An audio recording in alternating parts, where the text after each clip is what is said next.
یہ تو بین المذاہب تعلقات کو بہتر بنانے کے سفیر ہیں. میں خبر پر کہہ رہا ہوں. میں نے کہا مولویو یہودی تمہاری سفارش کرنے آ رہا، تم کون سی سنت کو لیے پھر رہے ہو؟ سن لیا آپ نے؟ یہ سب نقاب ہیں، سب نقاب، خدا قسم سب نقاب. اور تم لوگوں کو پتہ نہیں چلتا. یہ ان کی چلاکیاں ہیں. یہ جتنے دھماکے ہو رہے ہیں، یہ سب کچھ یہ بیچ میں مولوی پکڑے جاتے ہیں. بی بی سی کی خبریں سنا کرو. کراچی سے مولوی پکڑا گیا، ایک بچے کے منہ پہ اس نے تیزاب پھینک دیا. یہ وہ خبریں ہیں جو اخباروں میں ہیں، اس لیے مجھ پر کوئی کیس نہیں کر سکتا. مجھ پہ کوئی، میں کیونکہ میں اخباریں لا کے عدالت، آپ تو خیر مجھے 17 سال سے جانتے ہیں. یہ وہ خبریں ہیں جو اخباروں میں، امریکہ کی اخباروں میں ہے. خدا کے بندو، کچھ خدا کا خوف کرو. دین کے نام پہ کیوں بندوں کو مار رہے ہو؟ دین کے نام پہ تم کیا کر رہے ہو؟ میں 15 منٹ تک ریڈیو پہ اس وقت روتا رہا ہوں. میری منڈے ٹو فرائیڈے ریڈیو پہ تقریر ہوتی ہے انگلش اور اردو میں. خدا قسم میرے آنسو نہیں رکے. میں نے کہا یہ کیا ہے؟ میلاد النبی کے جلوس میں کس نے یہ ظلم کیا؟ یہ تو کسی ہندو کو بھی جسارت نہیں ہے کہ محمد مصطفیٰ کی ولادت میں یوں کرے. اور ظالموں، داڑھی رکھ کے کیا کرتے ہو تم لوگ؟ اور یہ ان کو بتلاتے ہیں کہ تجھے جنت ملے گی. کون سی جنت؟ مولوی تو کہتا ہے کہ حضور کو بھی نہیں پتا کہ میں جنت میں جاؤں گا کہ نہیں جاؤں گا. تو اس کو جنت کہاں سے دے رہا ہے؟ تیرا عقیدہ تو یہ ہے کہ حضور کو بھی نہیں پتا. اور اب یہ اپنے خطبوں میں پڑھتے ہیں امیر المومنین حضرت یزید رضی اللہ تعالیٰ عنہ.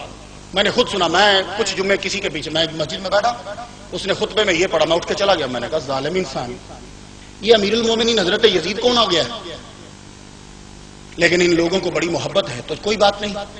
آخری بات سنیے جو میں ملانا چاہتا ہوں ٹاپک کے ساتھ، وہ یہ ہے مشیگن اس میں شکاگو میں گرینڈل ہائٹ کی مسجد میں خطاب کر رہا تھا محرم پہ. تقریر جب کر اٹھا تو ایک صاحب آئے جو دیوبند سے پڑے ہوئے تھے. میں سب کی عزت کرتا ہوں، مجھے صرف ملا سے پرابلم ہے، جو خشک ملا سے، جس کے پاس نالج نہیں ہوتا. اور نالج جس کے پاس ہوتا ہے بھلے سے کوئی بھی ہو، میں اس کی تعظیم کرتا ہوں نالج کے لحاظ سے. کہنے لگے جی حسین کا قصور تھا. میں چپ کر گیا. میں نے کہا مولوی صاحب آپ کہاں سے پڑھے ہیں؟ بولے دیوبند سے. میں کہا پھر اس کا قصور ہے، تیرا قصور نہیں ہے.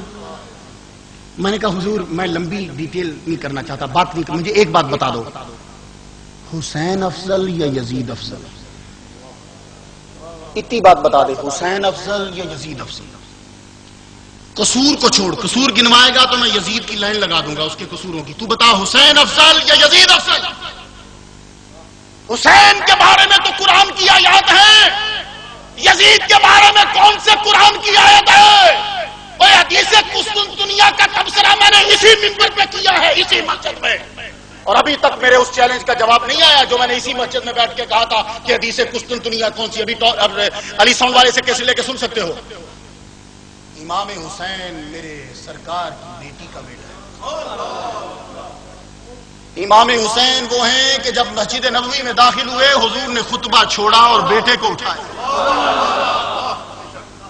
تیرے دماغ میں کچھ ہے، بغض علی لے کے ایسا نہ کر. حسین وہ ہیں کہ سرکار ان کے گلے کو بار بار چومتے ہیں.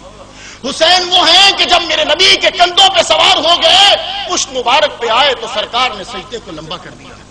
حسین وہ ہیں کہ جن کے لیے آپ اپنی زلفیں لجام بنا رہے ہیں، بیٹے اسے پکڑ لے مجھے ہی اپنی سواری بنا لے.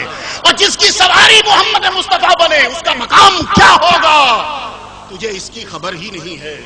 محمد مصطفیٰ صلی اللہ علیہ وآلہ وسلم، تو یزید سے اپنی رشتہ داری جوڑ کے کون سا اسلام کا حق ادا کر رہا ہے بھائی؟ کون سا؟ ہم امیر معاویہ رضی اللہ تعالیٰ عنہ کی عزت کرتے ہیں، وہ صحابی ہیں، لیکن یزید صحابی نہیں ہے. وہ صحابی نہیں ہے. ہاں وابی ہو سکتا ہے، صحابی نہیں ہو سکتا وہ، کیونکہ اس نے سرکار کو نہیں دیکھا.